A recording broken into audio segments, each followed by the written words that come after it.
पुनर्जन्म के बाद मुझे शक हुआ कि मेरी तीनों बहनें मेरी मन की आवाज सुन सकती हैं। क्या मुझे अपनी बड़ी बहन क्लोई को बता देना चाहिए कि जिस जूलियन पर वह इतना प्यार लुटाती है वही आखिर में उसकी पूरी दौलत हड़पने की साजिश करेगा? मैंने देखा कि क्लोई, जो अभी जूलियन के सिर पर प्यार से हाथ रखने वाली थी, अचानक उसके चेहरे पर जोरदार मुक्का मार देती है। शायद मुझे अपनी दूसरी बहन ओलिविया को भी नहीं बताना चाहिए कि जब भी वह नहाती है, जूलियन चोरी छिपे उसकी रिकॉर्डिंग करता है और उन वीडियो को अपने क्लासमेट्स के पास भेज देता है। मैंने देखा कि ओलिविया, जो उसे खाना खिला रही थी, अचानक पूरा कटोरा उसके सिर पर दे मारती है। अगर मेरी तीसरी बहन सोफिया को पता चल जाए कि उसकी जिंदगी का बाकी आधा हिस्सा जेल जैसी कैद और दवाइयों के असर में गुजरेगा, सिर्फ इसलिए क्योंकि जूलियन ने जानबूझकर लोगों को उसे प्रताड़ित करने के लिए रखा था, तो क्या वह टूट जाएगी? मैंने देखा कि सोफिया, जो अभी उसे उठाने जा रही थी, अचानक इतनी जोर से लात मारती है कि जूलियन लगभग 10 मीटर दूर जा गिरता है। छोड़ो भी, हर जिंदगी में मैंने अपनी एक बहन की स्वीकृति पाने के लिए अपनी जान तक दांव पर लगा दी।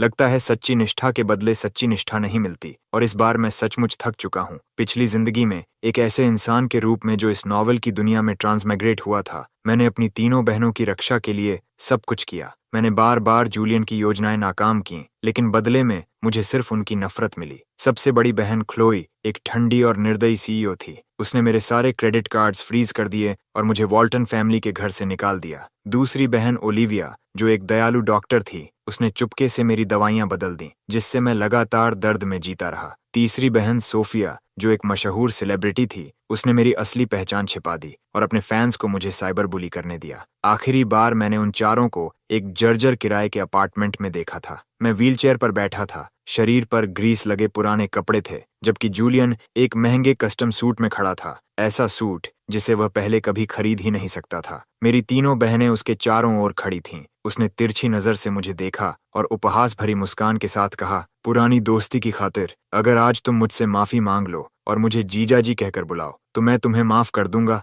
और वापस वॉल्टन एस्टेट ले जाऊंगा। कैसा रहेगा? जीजा जी, वह इस संबोधन के लायक नहीं था। वही था जिसने मेरा चेहरा बिगाड़ा, मुझे अपंग बनाया, और उसका अंतिम लक्ष्य पूरे वॉल्टन फैमिली को बर्बाद करना था। लेकिन अफसोस, मेरी एक भी बात पर किसी ने विश्वास नहीं किया। सबको लगा कि जूलियन के प्रति मेरी जलन ने मुझे इस हालत तक पहुंचा दिया। तुम सोचते हो कि तुम जीजा जी कहलाने के लायक हो? इससे अच्छा तो मुझे मार ही डालो। मैंने दांत भींचकर उस पर थूक दिया। एक दिन तुम्हारा घिनौना असली चेहरा सबके सामने आएगा। मैं अपनी बात पूरी भी नहीं कर पाया था कि किसी ने मेरे चेहरे पर जोरदार थप्पड़ मार दिया। मैंने मुश्किल से आंखें खोलीं और क्लोई का बर्फ जैसा ठंडा चेहरा देखा। उसकी आंखों में घृणा थी, जैसे वह किसी बेहद गंदी चीज को देख रही हो। इथन, अगर तुम अपनी जुबान पर काबू नहीं रख सकते तो मुझे उसे हमेशा के लिए बंद करने में कोई परेशानी नहीं होगी, मैंने दर्द में कहा। दीदी, लेकिन उसने तुरंत काटते हुए कहा, मुझे बहन मत कहो। जिस दिन तुमने जूलियन को फंसाया था, उसी दिन से तुम हमारे भाई नहीं रहे। उसके शब्द ऐसे थे जैसे किसी ने मेरे पहले से घायल दिल में और खंजर घोंप दिया हो। मेरी आंखों की आखिरी चमक भी बुझ गई। मैं कुछ कहना चाहता था, लेकिन मेरा सूखा हुआ गला कोई आवाज नहीं निकाल पा रहा था। मेरे दिल में फिर से तेज दर्द उठने लगा और मैंने अपनी छाती पकड़ ली। ओलिविया लगभग स्मोकिंग छोड़ चुकी थी, लेकिन जूलियन की वजह से उसने फिर से सिगरेट पीना शुरू कर दिया था। वह मेरे पास आई, जलती हुई सिगरेट को मेरे हाथ के पीछे दबा दिया और मेरी दर्द भरी चीखों को नजरअंदाज करते हुए बोली, ईथन, तुम्हारी जन्मजात हार्ट डिजीज शायद तुम्हारे काले दिल की सजा है। मुझे तो अब इसका इलाज करने की कोई वजह नहीं दिखती। दर्द इतना भयानक था कि मेरी सांसें रुकने लगीं और मैं व्हील चेयर से नीचे गिर पड़ा। सोफिया धीरे धीरे झुकी और मेरे हड्डियों जैसे दुबले शरीर को देखकर भौहें सिकोड़ लीं। आह, ये बेचारे बनने का नाटक क्यों? ईथन, क्या तुम्हें सच में लगता है कि खुद को इतना दयनीय दिखाकर तुम हमारी माफी हासिल कर लोगे? सपने देखना बंद करो। और तुम्हें देखकर लगता है कि तुमने अब तक सबक भी नहीं सीखा। उसके शब्दों का मतलब मैं अच्छी तरह समझता था। सिर्फ इसलिए कि मैंने जूलियन को गालियां दी थीं, सोफिया ने उसके फैंस को मेरे खिलाफ खुली छूट दे दी थी। कुछ लोग मेरा पीछा करते, मुझे व्हीलचेयर से धक्का देकर गिरा देते और फिर देखते रहते कि मैं बिना दवाइयों के जमीन पर कैसे रेंगता हूँ। यहाँ तक कि सांस लेना भी असहनीय पीड़ा बन गया था। मैं घावों से भरी एक मरती हुई मछली की तरह फर्श पर पड़ा था और मेरी चेतना धीरे धीरे धुंधली होती जा रही थी। मैंने अपनी जिंदगी के किसी ऐसे पल को याद करने की कोशिश की जो दर्द से भरा न हो, लेकिन मुझे एक भी याद नहीं आया। मेरी मदद के लिए बढ़ा हुआ हाथ मेरी बहनों ने पूरी तरह नजरअंदाज कर दिया। वे मुड़कर चली गईं और जाते जाते बस एक धीमी सी बद्दुआ छोड़ गईं। मनहूस, मैंने कुछ कहने के लिए मुंह खोला, लेकिन अब मेरे भीतर संघर्ष करने की भी ताकत नहीं बची थी। ये मेरा दूसरा पुनर्जन्म था। मैंने हर कदम सोच समझ कर रखा, अनगिनत योजनाएं बनाईं, लेकिन अंत में भी मैं उस नियत नायक के हेलों को नहीं हरा सका। यह दुनिया एक ऐसे प्रोटैगनिस्ट की नॉवल थी जिसे किस्मत का वरदान मिला हुआ था। मेरी बहनें इस कहानी की मुख्य विलन्स थीं, लेकिन फेट के प्रभाव में वे अंततः जूलियन के साथ ही जुड़ने वाली थीं और उसकी वफादार डॉग्स बनकर रह जातीं। उन्हें उस भविष्य से बचाने के लिए मैंने पागलों की तरह कोशिश की, बार बार जूलियन के असली इरादों को उजागर करना चाहा, लेकिन उनकी नजरों में मैं सिर्फ एक जलन से भरा भाई था जिसे उनका प्यार किसी और के साथ बांटना मंजूर नहीं था। वॉल्टन फैमिली का यंग मास्टर होने से लेकर एक बदसूरत, अपंग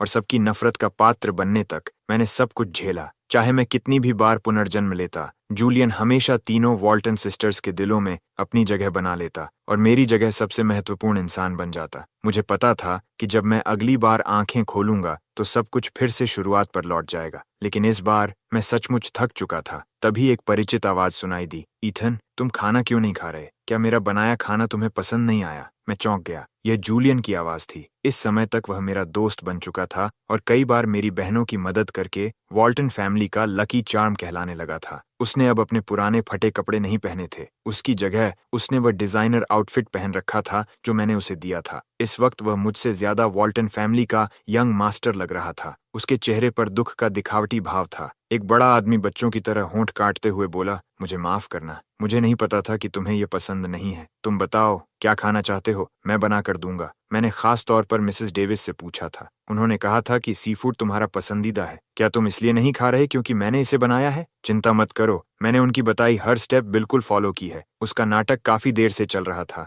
लेकिन मैं चुप रहा। मेरी खामोशी देखकर जूलियन बेचैन हो गया। ईथन, तुम मुझे इग्नोर क्यों कर रहे हो? क्या इसलिए क्योंकि मैं प्रोजेक्ट से आया हूँ? क्या तुम्हें लगता है कि मैं गंदा हूँ? मैंने बोलने की कोशिश की, लेकिन मेरे मुंह से सिर्फ कुछ बेमतलब आवाजें निकलीं। मैंने अपना हाथ गले पर रखा और खुद को बोलने के लिए मजबूर करने लगा। मुझे डर था कि अगर जूलियन नाराज हो गया तो मेरी तीनों बहनें, जो उसे सिर आंखों पर बिठाती थीं, मुझे फिर से सताने का बहाना ढूंढ लेंगी। लेकिन मैं एक पूरा वाक्य भी नहीं बोल पाया। क्लोई की नजरें जूलियन और मेरे बीच घूमी और उसका चेहरा ठंडा पड़ गया। ईथन, क्या वॉल्टन फैमिली के लोग ऐसे व्यवहार करते हैं? जूलियन ने इसमें अपना दिल लगा दिया है। चाहे तुम्हें पसंद हो या नहीं, तुम इसे खाओगे। मैंने आंखें झुका लीं और मन ही मन ठंडी हंसी हंसा। तुम तीनों की आंखों में अब जूलियन के अलावा कोई दिखाई ही नहीं देता। मैं तुम्हें नीचा कैसे दिखा सकता हूँ? आखिर कुछ समय बाद तो तुम वॉल्टन फैमिली के दूसरे मालिक बन जाओगे, और मेरी क्या औकात है? एक ऐसा अपंग जिसे घर से निकालकर प्रोजेक्ट्स में रहने के लिए छोड़ दिया जाएगा। जो नहीं जानता वह तो यही समझेगा कि जूलियन तुम्हारा असली भाई है। ओह, भूल गया, भाई नहीं, लवर बॉय। और वैसे भी किसे याद है कि मुझे सी फूड से एलर्जी है? क्या मेरी जान की कोई कीमत नहीं? अचानक डाइनिंग टेबल पर सन्नाटा छा गया। जो तीनों महिलाएं कुछ क्षण पहले मुस्कुरा रही थीं, उनके चेहरे ठंडे पड़ गए और किसी ने कुछ नहीं कहा। मैंने सामने रखा भारी और घिनौना सी फूड खाना शुरू कर दिया। हर निवाले के साथ उल्टी आने की इच्छा को दबाता रहा। किसी तरह मैंने सब खत्म किया और जूलियन की तरफ मुस्कुराने की कोशिश की। क्लोई का चेहरा पहले से ही काला पड़ चुका था, जैसे किसी ने उसकी किसी छिपी हुई नस को छू लिया हो। अब जब उसने मुझे पीला पड़ता चेहरा लिए उठकर जाते देखा तो उसने जल्दी से मेरा हाथ पकड़ लिया। ईथन, क्या आज तुम्हारी तबीयत ठीक नहीं है? क्यों ना ओलिविया तुम्हें चेक कर ले? ओलिविया एक डॉक्टर थी। मेरी पिछली जिंदगी में वही थी जिसने मेरे हार्ट मेडिकेशन लिखे थे, और वही थी जिसने बाद में वे दवाइयां बंद कर दी थीं। उसने मुझे असहनीय पीड़ा में तड़पते देखा था, मानो वह पूरी तरह भूल चुकी हो कि मैं कभी उसका सबसे प्यारा छोटा भाई हुआ करता था। मैं सीढ़ियों पर रुक गया और पीछे मुड़कर देखा। मेरा चेहरा अंधेरे में छिपा हुआ था। सिर्फ एक एलर्जी रिएक्शन से मैं नहीं मरूंगा,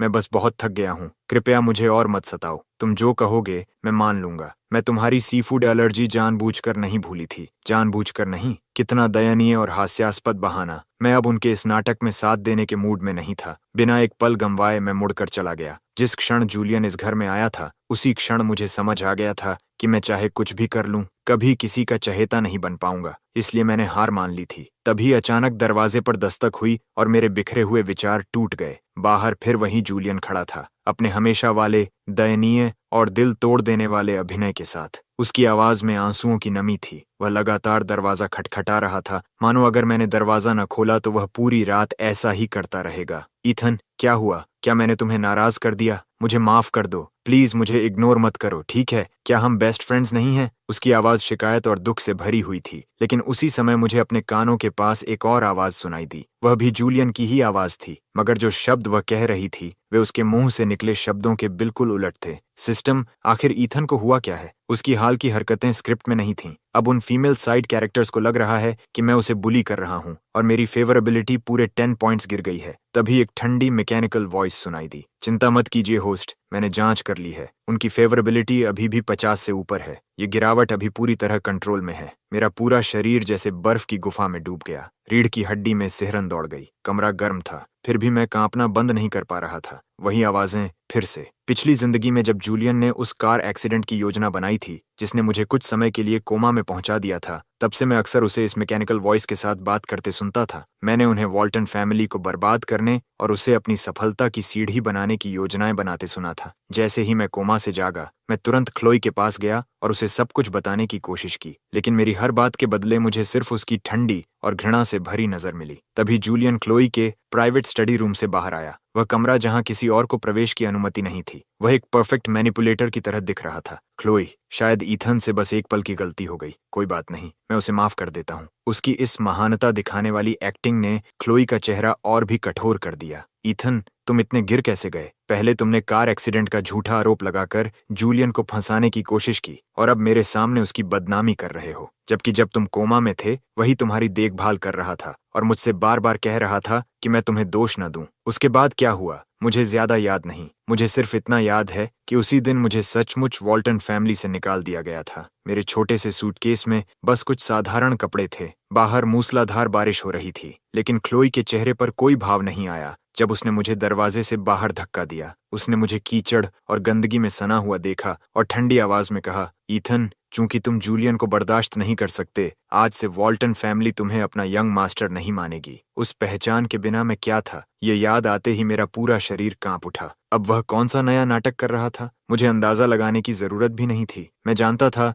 कि जूलियन दरवाजे के बाहर अकेला नहीं था। बस ये नहीं जानता था कि इस बार वह किसकी फेवरेबिलिटी बढ़ाने की कोशिश कर रहा है। लेकिन अब मुझे कोई फर्क नहीं पड़ता था। मैं वैसे भी वॉल्टन फैमिली छोड़ने वाला था। जब बचना संभव नहीं था तो मैंने गहरी सांस ली, दरवाजे तक गया और उसे खोल दिया। जैसे ही दरवाजा खुला, जूलियन का खटखटाने वाला हाथ हवा में ही रुक गया। वह बिल्कुल नहीं घबराया। उसने तुरंत मेरा हाथ पकड़ने के लिए हाथ बढ़ाया, लेकिन मैं एक कदम पीछे हट गया। अगर कोई बात है तो मुझे बता दो, प्लीज मुझे इग्नोर मत करो, ठीक है? वह बोला, लेकिन उसकी आंखें बार बार उसके पीछे खड़ी मेरी तीसरी बहन सोफिया की ओर जा रही थीं। पिछली जिंदगी में भी वह मेरे साथ तभी अच्छा व्यवहार करता था जब मेरी बहनें आसपास होती थीं। अभी जो वह इतने समय से अभिनय कर रहा था, वह शायद पूरी तरह सोफिया को दिखाने के लिए था। सोफिया काफी देर तक चुप रही। जब उसने आखिरकार बोलना शुरू किया तो हमेशा की तरह जूलियन का ही पक्ष लिया। उसने मुझे गौर से देखते हुए कहा, ईथन, पिछले कुछ दिनों में मैंने क्लोई और ओलिविया से बहुत कुछ सुना है। क्या तुम्हारे और जूलियन के बीच कोई गलतफहमी है?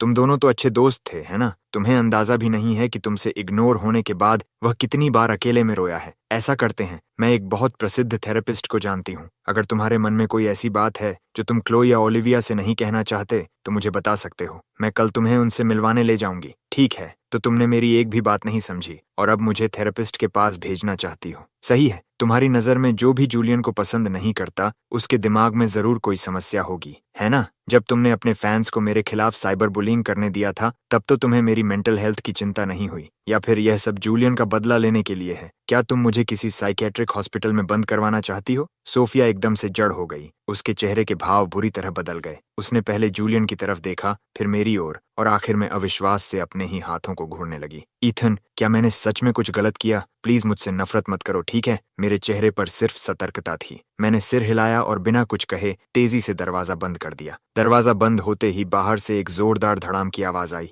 जिसके बाद जूलियन की दर्द भरी कराह सुनाई दी। System warning, female side character Sophia की फेवरेबिलिटी 10 पॉइंट्स कम हो गई है। करंट फेवरेबिलिटी अब 50 से नीचे गिर चुकी है। होस्ट, कृपया जितनी जल्दी हो सके इसे वापस बढ़ाने का तरीका खोजिए। तभी सोफिया की गुस्से भरी आवाज सुनाई दी, मुझसे उस लहजे में बात करने की हिम्मत मत करना। मेरी दो बेवकूफ बहनें शायद तुम्हारे झांसे में आ गई हों, लेकिन मैं नहीं। बेहतर होगा कि तुम मुझे कोई संतोषजनक एक्सप्लेनेशन दो, नहीं तो मैं बिल्कुल भी संकोच नहीं करूंगी। इसके बाद की बातें मैं नहीं सुन पाया क्योंकि वे शायद वहां से दूर चले गए थे। मैं सोफिया के अचानक बदले हुए व्यवहार को समझ नहीं पाया और सच कहूं तो समझना भी नहीं चाहता था। जिस तरह वे तीनों पहले ही जूलियन का बचाव कर रही थीं, उसे देखकर साफ था कि देर सवेर वे पिछली जिंदगी की वही गलतियां दोहराएंगी। जूलियन वॉल्टन फैमिली के साथ आगे क्या करने वाला था, इससे अब मेरा कोई लेना देना नहीं था। मेरे लिए सबसे जरूरी चीज बस जिंदा रहना था। मैं अब बहुत कम वॉल्टन एस्टेट जाता था और उसी अनुपात में जूलियन वहां ज्यादा दिखाई देने लगा था। वॉल्टन फैमिली ने हमेशा मेरी पहचान सार्वजनिक दुनिया से छिपा कर रखी थी, ताकि मुझे अनावश्यक परेशानियों का सामना न करना पड़े।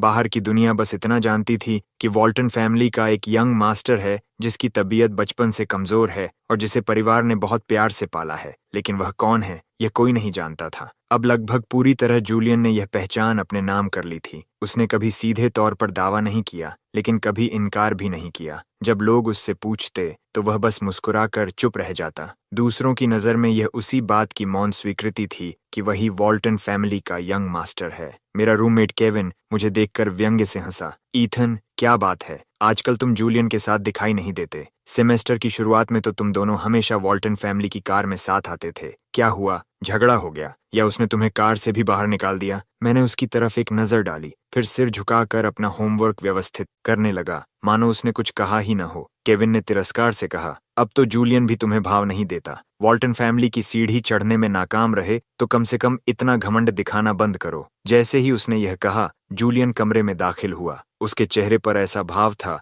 जैसे उसने संयोग से सारी बातें सुन ली हों। उसने बनावटी नरमी से कहा, केविन, जाने दो, ये तो सब जानते हैं कि ईथन मुझसे नफरत करता है। मैं उसे मुझे पसंद करने के लिए मजबूर तो नहीं कर सकता। केविन ने नाक सिकोड़ते हुए कहा, मुझे बस इसका यह पाखंडी रवैया पसंद नहीं। पहले तो यह हर समय तुम्हारे पीछे घूमता था, अब यह नया नाटक क्यों? जूलियन ने नजरें झुका लीं, कुछ क्षण सोचने का अभिनय किया, फिर मेरी तरफ देखकर मन ही मन क्रूरता से बोला, मैं देखना चाहता हूं कि तुम यह नाटक आखिर कब तक जारी रख सकते हो। अपनी धमकियां देकर वे दोनों बाहर निकल गए, लेकिन डॉर्म रूम का दरवाजा बंद करने से पहले जूलियन ने एक बार फिर मेरी तरफ देखा। उसकी आंखों में साफ साफ गणना और चालाकी झलक रही थी। मैंने उसे फिर सिस्टम से बात करते सुना। सिस्टम, इस समय सबसे ज्यादा फेवरेबिलिटी किसकी है? मैकेनिकल वॉइस ने जवाब दिया, वर्तमान में सबसे ज्यादा फेवरेबिलिटी क्लोए की है, लेकिन 60 पॉइंट्स अभी भी बहुत कम है। यदि आप एक हफ्ते के भीतर इसे 80 तक नहीं बढ़ाते तो आप आने वाले प्लॉट पॉइंट्स की भविष्यवाणी नहीं कर पाएंगे। Upcoming plot points.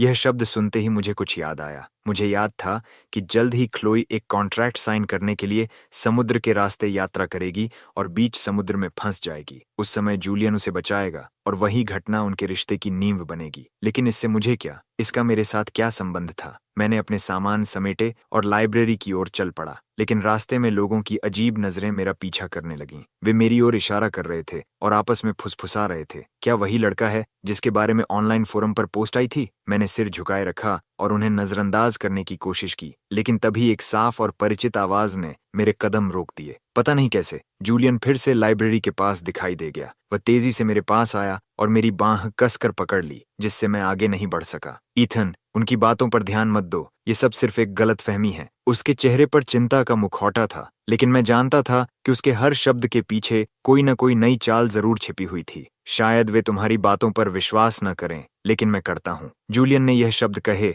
लेकिन उसने सिर्फ अपनी भावनाओं को बार बार दोहराया। उसने मेरी बेगुनाही का एक भी सबूत पेश नहीं किया। देखने वालों को बस उसकी दयालुता दिखाई देती। कोई यह सोचने की कोशिश भी नहीं करता कि शायद मैंने वास्तव में कुछ गलत किया ही नहीं। यह तो बिल्कुल वही बात हुई, चोर ही चिल्ला रहा हो, चोर पकड़ो। मेरी खामोशी को अपराध स्वीकार करने के रूप में लिया गया और भीड़ की गालियां और तेज हो गईं। जूलियन का चेहरा मुझसे भी ज्यादा दुखी और बेबस दिख रहा था। उसकी आंखों में आंसू भर आए थे जब वह मेरी तरफ देख रहा था। फिर वही पुराना नाटक। क्या जूलियन के पास रोने के अलावा कोई और तरीका नहीं है? मैंने नजरें झुका लीं। मैं बस उससे दूर जाना चाहता था, लेकिन उसकी पकड़ से खुद को छुड़ा नहीं पा रहा था। Warning, female side character Sophia पास आ रही है। होस्ट, कृपया अपना पर्सोना बनाए रखें और ऐसे किसी भी कार्य से बचें जिससे फेवरेबिलिटी कम हो। यह सुनते ही जूलियन का चेहरा तुरंत बदल गया। अगले ही पल उसने रोती हुई आवाज में कहा, कृपया ईथन के बारे में ऐसी बातें मत करो। वह ऐसा इंसान नहीं है। तुम सब उसे गलत समझ रहे हो। उसके इस अभिनय को देखकर तो कोई भी यही सोचता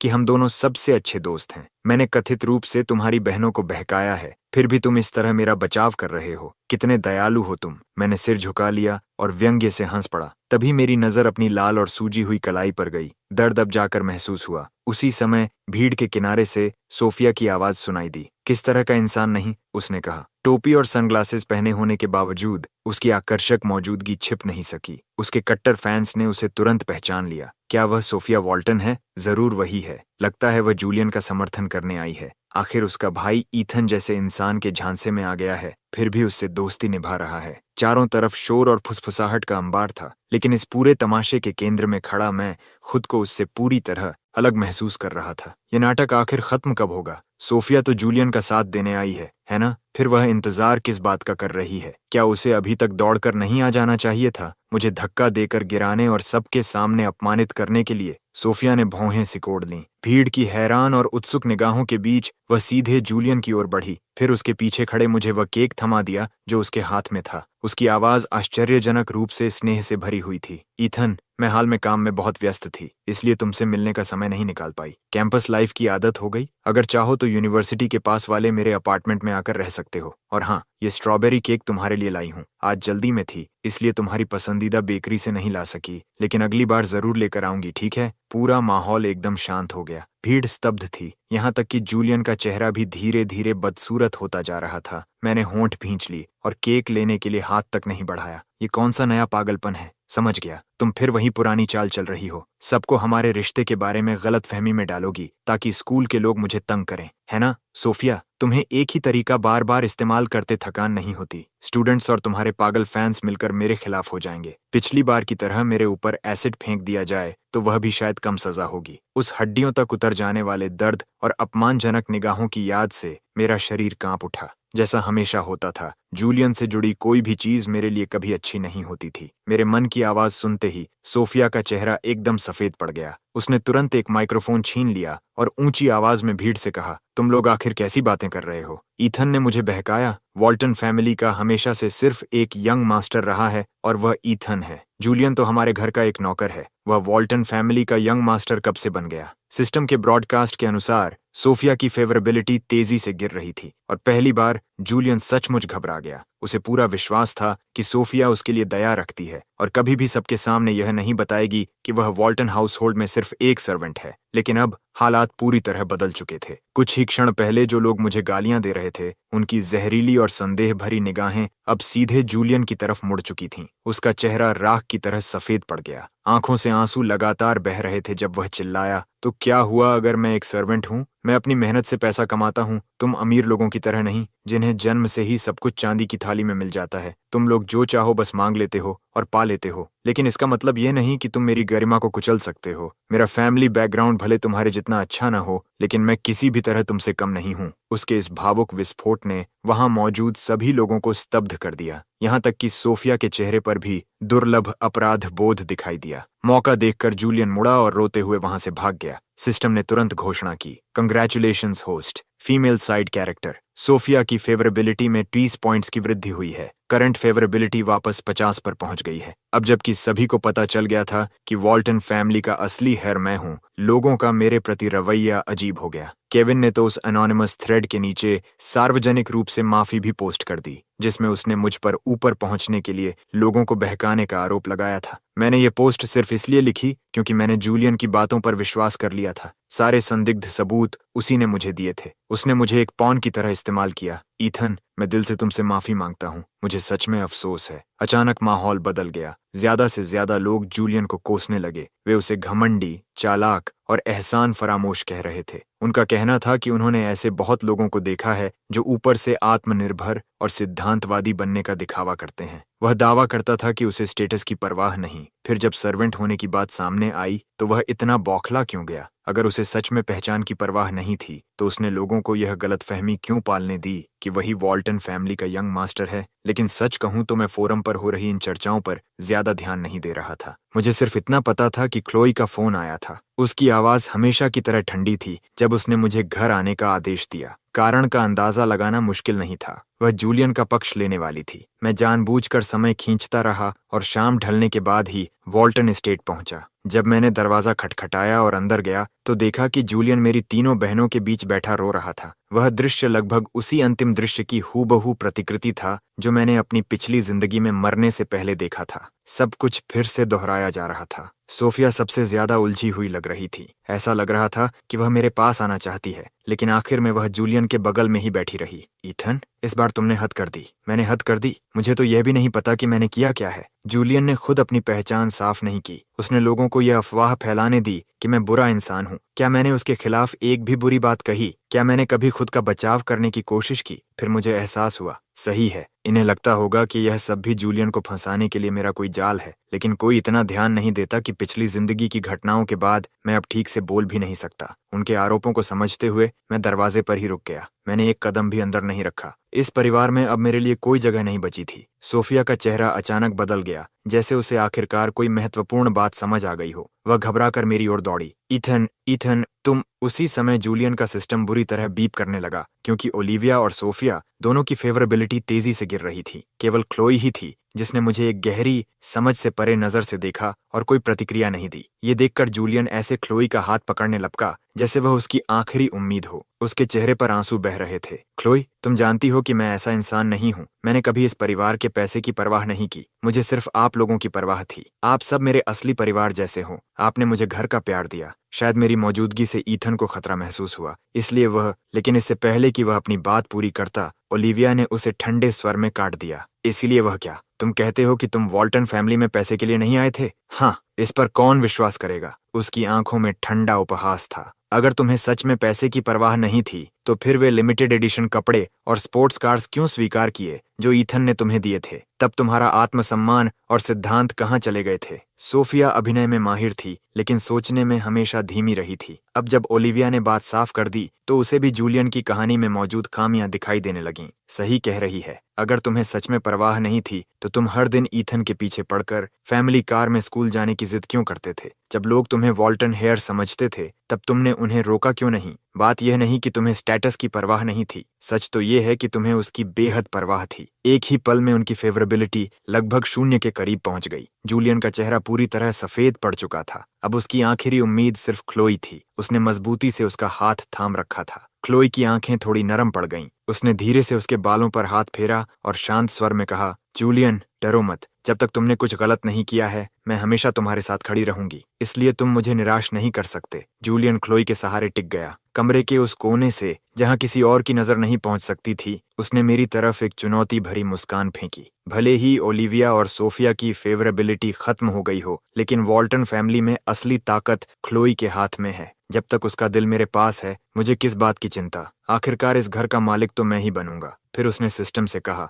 वैसे भी ओलिविया और सोफिया की फेवरेबिलिटी अब बर्बाद हो चुकी है। जो थोड़ा बहुत बचा है उसे मैं क्लोई से जुड़े अगले प्लॉट पॉइंट के बदले में इस्तेमाल कर लूंगा। सिस्टम ने चेतावनी दी, होस्ट, क्या आप वाकई ऐसा करना चाहते हैं? नेगेटिव फेवरेबिलिटी पूरी तरह अलग चीज है। ये साइड कैरेक्टर्स आपके लिए सिर्फ घृणा महसूस करेंगी। जूलियन हंस पड़ा। वे सिर्फ 2 साइड कैरेक्टर्स हैं। वे मेरा क्या बिगाड़ लेंगी? चाहे वे मुझसे कितनी भी नफरत करें, एक्सचेंज अभी करो। Ting, plot point exchange successful. Current favourability, Olivia 10, Sophia 20, plot point unlocked. आधे महीने बाद क्लोई कॉन्ट्रैक्ट साइन करने जाते समय समुद्र में फंस जाएगी। होस्ट पहले से तैयारी करके उसे बचा सकता है और इस तरह उसका दिल पूरी तरह जीत सकता है। जूलियन के चेहरे पर विजयी मुस्कान फैल गई। उसकी योजना समझते ही मेरे होंठों पर ठंडी हंसी आ गई। तो फिर क्लोई को बचाने के लिए शुभकामनाएं। सिस्टम की मदद से तुम जरूर सफल हो जाओगे। उसकी जान बचाने के बाद वह पूरी तरह तुम पर मोहित हो जाएगी। शायद तुम उसी बहाने उससे शादी भी कर लो और वह मान भी जाए। मैंने मन ही मन व्यंग्य किया। क्या शानदार भविष्य होगा। एक ऐसा आदमी जो वॉल्टन फैमिली को बर्बाद करना चाहता है, उसी परिवार में शादी करके घुस जाएगा। क्लोई से शादी करेगा और साथ ही ओलिविया और सोफिया को भी अपने जाल में फंसाए रखेगा। सचमुच पूरे परिवार का भाग्य चमक जाएगा। मेरी तरफ से तुम सबको शुभकामनाएं। हमेशा के लिए एक दूसरे से बंधे रहना। क्लोई ने मुझे फिर उसी जटिल और गहरी नजर से देखा जिसे मैं कभी समझ नहीं पाया, लेकिन मैंने एक अनुमान लगाया। शायद वह मुझे पिछली जिंदगी की तरह घर से निकालना चाहती थी, लेकिन शब्द उसके मुंह से नहीं निकल रहे थे। इसलिए मैंने खुद ही अपना सामान बांधा और वॉल्टन एस्टेट छोड़ दिया। इस बार मैं अपना हर सामान साथ ले गया, यहाँ तक कि अपने पैसों के लिए नया बैंक कार्ड भी बनवा लिया। इसलिए पिछली जिंदगी की तरह मेरी हालत दयनीय नहीं हुई। मुझे किसी गंदे और जर्जर अपार्टमेंट में रहने की मजबूरी नहीं थी। आश्चर्य की बात यह थी कि ओलिविया और सोफिया अक्सर मुझसे मिलने आने लगीं। मैं नहीं जानता था कि यह अपराध बोध था या कोई नया नाटक, लेकिन उनकी आंखों में दया साफ दिखाई देती थी। ओलिविया समय निकालकर आती, मुझसे ऐसे बातें करती जैसे किसी बच्चे को फिर से बोलना सिखा रही हो। जब मैं कोई जवाब नहीं देता तो वह उदास होकर लौट जाती। सोफिया भी कई बार मुझे डॉक्टर के पास ले जाने की कोशिश कर चुकी थी, लेकिन मैं हर बार सिर हिलाकर मना कर देता। घर छोड़े हुए आधा महीना बीत चुका था जब मुझे एक इनविटेशन मिला। ये मेरे पसंदीदा पेंटर द्वारा आयोजित फ्लोटिंग आर्ट एग्जीबिशन का निमंत्रण था। ज्यादा सोचे बिना मैं वहां चला गया, लेकिन पहुंचकर पता चला कि यॉट पर बना एग्जीबिशन एरिया बेहद छोटा था। जहाज का अधिकांश हिस्सा अमीर और प्रभावशाली लोगों की पार्टी के लिए इस्तेमाल हो रहा था। वहीं मेरी नजर क्लोई पर पड़ी। उसके पास खड़ा था जूलियन, महंगे सूट में, पूरी तरह सजा धजा और आत्मविश्वास से भरा हुआ। ऐसा लग रहा था जैसे वह पहले से जानता था कि मैं यहाँ आने वाला हूँ। उसके होठों पर व्यंग्य भरी मुस्कान थी। उसने सिस्टम से कहा, चूंकि इस प्लॉट पॉइंट में किसी की मौत जरूरी है, तो वह ईथन क्यों नहीं हो सकता? अगर वह वॉल्टन फैमिली में पैदा नहीं हुआ होता तो आखिर उसकी कीमत क्या थी? वह मेरे लिए एक बेहतरीन स्टेपिंग स्टोन बन सकता है। कम से कम उसकी मौत किसी काम तो आएगी। क्लोई ने भी मुझे देख लिया था। उसकी भौहें सिकुड़ गईं जैसे कोई बुरा एहसास उसे घेर रहा हो। उसने जूलियन की तरफ मुड़कर उससे कुछ पूछा, लेकिन जब उसने दोबारा मेरी ओर देखा तब तक मैं भीड़ में गायब हो चुका था। जूलियन की जहरीली आवाज फिर मेरे कानों में गूंजने लगी, मुस्कुराते रहो ईथन, आखिर में हंसेगा कौन ये जल्द ही पता चल जाएगा। मैंने गहरी सांस ली। मैं उसे कोसना चाहता था, लेकिन समझ नहीं पा रहा था कि शुरुआत कहाँ से करूं। मुझे पता था कि उसके इरादे बुरे हैं, लेकिन मैंने कभी नहीं सोचा था कि उसके साथी इतने दुस्साहसी होंगे कि भरी भीड़ में मुझे ड्रग देकर किडनैप कर लें। जब मेरी आंख खुली तो मैं यॉट के किनारे से लटका हुआ था, बिल्कुल किसी मछली की तरह। मेरे नीचे कुछ ही मीटर दूर काला और उफनता समुद्र था। मेरे बगल में उसी हालत में जूलियन भी लटका हुआ था। मुझे होश में आता देखकर उसने तुरंत मगरमच्छ के आंसू बहाने शुरू कर दिए। क्लोई, ईथन जाग गया है। तुम्हें ईथन को बचाना चाहिए। मेरी जान की कोई कीमत नहीं है। पास खड़ा सूट पहने एक आदमी व्यंग्य से हंसा। तो क्लोई, फैसला कर लिया? एक तरफ तुम्हारा असली भाई है और दूसरी तरफ तुम्हारा लवर बॉय। तुम किसे बचाओगी? इस समय तक मैं जूलियन की योजना पूरी तरह समझ चुका था। वह बस क्लोई के चुनाव का इस्तेमाल करके मेरी आत्मा को तोड़ना चाहता था, लेकिन अफसोस इस बार उसने गलत हिसाब लगाया था। जिस दिन मैं पिछली जिंदगी में उस दर्दनाक मौत का शिकार हुआ था, उसी दिन मैंने परिवार के लिए बचा हुआ हर स्नेह और लगाव हमेशा के लिए छोड़ दिया था। ये अब मेरे लिए मायने नहीं रखता था। मुझे क्लोई के चुनाव की परवाह नहीं थी। मुझे सिर्फ इस बात की चिंता थी कि मैं बचूंगा या नहीं। क्लोई ने धीरे से हाथ उठाया, एक पल के लिए हिचकिचाई, फिर उसकी उंगली जूलियन की तरफ उठ गई। उसकी आवाज भारी थी। तुम जूलियन को छोड़ दो, वह निर्दोष है। सूट पहने आदमी जोर से हंस पड़ा। कमाल है क्लोई, मैंने कभी नहीं सोचा था कि तुम एक खूबसूरत लड़के के लिए अपने ही परिवार की बलि देने तक गिर जाओगी। मैं तुम्हारे बारे में गलत नहीं था। उसने हाथ हिलाया और उसका एक आदमी जूलियन की रस्सी खोलने का नाटक करने लगा, लेकिन अगले ही पल उसने मेरी एक रस्सी काट दी, जिससे दूसरी रस्सी भी टूटने के कगार पर पहुंच गई। वह आदमी फिर बोला, क्या तुमने सोचा था कि मैं तुम्हारी रिवर्स साइकोलॉजी नहीं समझूंगा? तुमने सिर्फ इसलिए कहा कि तुम्हें जूलियन की परवाह है क्योंकि तुम्हें डर था कि मैं तुम्हारे भाई को नुकसान पहुंचा दूंगा, है ना? या शायद उसने सच में वही कहा जो वह कहना चाहती थी। शायद उसे मेरी जान की उतनी परवाह नहीं थी जितनी इस बात की कि कहीं जूलियन खतरे में न पड़ जाए। जो भी हो, आखिर में तो दोनों बच ही जाएंगे और लाइफ बोट में बैठकर किस भी करेंगे। मुझे कमजोर धमकी की तरह इस्तेमाल करने के बजाय तुम्हें सीधे जूलियन को ही काट देना चाहिए था। क्लोई शायद दिल टूटने से रो पड़ती। क्लोई के चेहरे के भाव कई बार बदले। आखिर में उसने समझौता करने का फैसला किया। तुम्हें साउथ साइड प्रोजेक्ट की बोली चाहिए, है ना? मैं प्रतियोगिता से हट जाऊंगी, बस उसे छोड़ दो। जूलियन ने सहज रूप से समझा कि वह उसके बारे में बात कर रही है और भावुक होकर लगभग रो पड़ा। क्लोए, लेकिन सूट वाला आदमी उसे बीच में ही काटते हुए बोला, क्या तुम्हें लगता है कि तुम मुझसे सौदा करने की स्थिति में हो? साउथ साइड प्रोजेक्ट काफी नहीं है। मुझे वॉल्टन फैमिली और की कॉरपोरेशन के बीच हाल ही में हुई पार्टनरशिप भी चाहिए। यहाँ तक कि मैं भी उस पार्टनरशिप के बारे में जानता था। भविष्य में यही वह गुप्त समझौता था जिसे जूलियन बेचने वाला था, लेकिन यह आदमी अभी से उसे क्यों मांग रहा था? ऐसा लग रहा था कि प्लॉट मेरी जानकारी से अलग दिशा में बदल चुका था। जूलियन भी आदमी की लालच देखकर चौंक गया। ये उनकी तय योजना का हिस्सा नहीं था। उसका मकसद वॉल्टन फैमिली को हाई सोसाइटी में प्रवेश करने की सीढ़ी बनाना था, उसे बर्बाद करना नहीं। उसने 2 बार खांसकर आदमी को संकेत देने की कोशिश की, लेकिन जवाब में उसकी अपनी रस्सी को धमकी भरे अंदाज में काट दिया गया। आदमी गुर्राया, क्या खांस रहे हो? ये जानकारी मुझे तुमने ही दी थी। क्या हुआ? अब नहीं चाहते कि मैं इसका जिक्र करूं? जूलियन बुरी तरह घबरा गया। तुम कैसी बकवास कर रहे हो? मैंने ऐसा कुछ नहीं कहा। वह आंखों से लगातार इशारे कर रहा था, लेकिन वह भूल चुका था कि बाघ से सौदा करने के लिए खुद के पास भी ताकत होनी चाहिए, वरना तुम उसका शिकार बन जाते हो। उसके अलावा किसी को उस तथाकथित पार्टनरशिप एग्रीमेंट से कोई मतलब नहीं था, लेकिन सिस्टम पर अत्यधिक भरोसे के कारण वह यह मान बैठा था कि सब कुछ उसकी योजना के अनुसार ही होगा। उसी समय एक तेज हवा का झोंका आया। एक विशाल लहर ने यॉट को बुरी तरह झकझोर दिया और मेरी पहले से कमजोर रस्सी टूट गई। अचानक हालात बदलते देख जूलियन डर के मारे चीख पड़ा, क्लोई, मुझे बचाओ! और फिर उसने देखा कि क्लोई पूरी ताकत से मेरी तरफ दौड़ रही है। सिर्फ वही नहीं, मैं भी हैरान रह गया। मेरी आंखें अविश्वास से फैल गईं। क्लोई ने मुझे इतनी मजबूती से पकड़ा कि जैसे छोड़ने का सवाल ही न हो। उसने अपने शरीर को ह्यूमन शील्ड की तरह इस्तेमाल किया और मेरे गिरने से एक पल पहले खुद समुद्र में कूद गई। वह खारे समुद्री पानी के बड़े बड़े घूंट निगलते हुए मुझे तैरता रखने की कोशिश कर रही थी, किसी सहारे की तलाश में इधर उधर हाथ मार रही थी। फिर भी उसने मुझे सांत्वना देने की कोशिश की। ईथन, डरो मत, तुम्हारी बहन यहाँ है। मैं कुछ क्षणों के लिए स्तब्ध रह गया। ये कौन सा नया नाटक है? मैं मन ही मन उसे कोसने लगा। ढोंगी औरत, यहाँ तो तुम्हें जूलियन को गले लगाकर मेरे प्यारे जूलियन कहना चाहिए था। क्लोई का चेहरा तुरंत सख्त हो गया। सौभाग्य से जिस रेस्क्यू टीम से मैंने पहले ही संपर्क कर लिया था वह बहुत जल्दी पहुंच गई। फिर भी जब उन्होंने मुझे स्पीड बोट पर खींचा तो मैं ठंड से बुरी तरह कांप रहा था। क्लोई ने मेरे कंधों पर एक मोटा कोट डाल दिया। उसके बाद ही उसने दूर संघर्ष कर रहे जूलियन की तरफ देखा। जूलियन उतना भाग्यशाली नहीं था। समुद्र में गिरते ही एक बड़ी लहर उसे कई दर्जन मीटर दूर बहा ले गई थी। जब तक उसे बचाया गया उसकी सांसें लगभग बंद हो चुकी थीं। जूलियन की नीयत पर मुझे पहले से शक था, इसलिए मैंने पहले ही तैयारी कर रखी थी। सिस्टम के साथ उसकी बातचीत सुन पाने की वजह से मैं उसकी योजना का काफी हिस्सा समझ चुका था। इसी कारण यॉट पर चढ़ने से पहले ही मैंने रेस्क्यू टीम और पुलिस दोनों को सूचना दे दी थी, ताकि कोई भी अपराधी बचकर न निकल सके। क्लोई ने बेहोश पड़े जूलियन को देखा। उसके चेहरे पर कोई स्पष्ट भाव नहीं था। उसने घटनास्थल पर पहुंचे अपने आदमियों को आदेश दिया, इसे इलाज के लिए ले जाओ। मरना नहीं चाहिए, लेकिन अच्छी तरह जीना भी जरूरी नहीं है। जूलियन मरा नहीं, लेकिन उसकी सेहत पहले ही कमजोर थी। इतने लंबे समय तक बर्फ जैसे ठंडे समुद्री पानी में रहने के कारण उसके शरीर को स्थायी नुकसान पहुंच गया। सूट वाले आदमी के साथ उसकी साजिश कम से कम किडनैपिंग और एक्सटॉर्शन के दायरे में आती थी, और बड़े स्तर पर यह इंटेंशनल इंजरी का मामला था। वॉल्टन फैमिली के हस्तक्षेप के बाद उनमें से कोई भी बच नहीं पाया। सभी को 5 साल की जेल की सजा सुनाई गई। और फिर क्लोई मुझे जूलियन से मिलने के लिए ले गई। मुझे क्लोई के इरादों का पता नहीं था, इसलिए मैं चुपचाप उसके पीछे चल पड़ा। मोटे कांच की दीवार के उस पार हमने जूलियन को देखा। वह इतना दुबला हो चुका था कि उसे पहचानना भी मुश्किल था। फिर भी उसे पूरा विश्वास था कि क्लोई उसे बचाने आई है। क्लोई,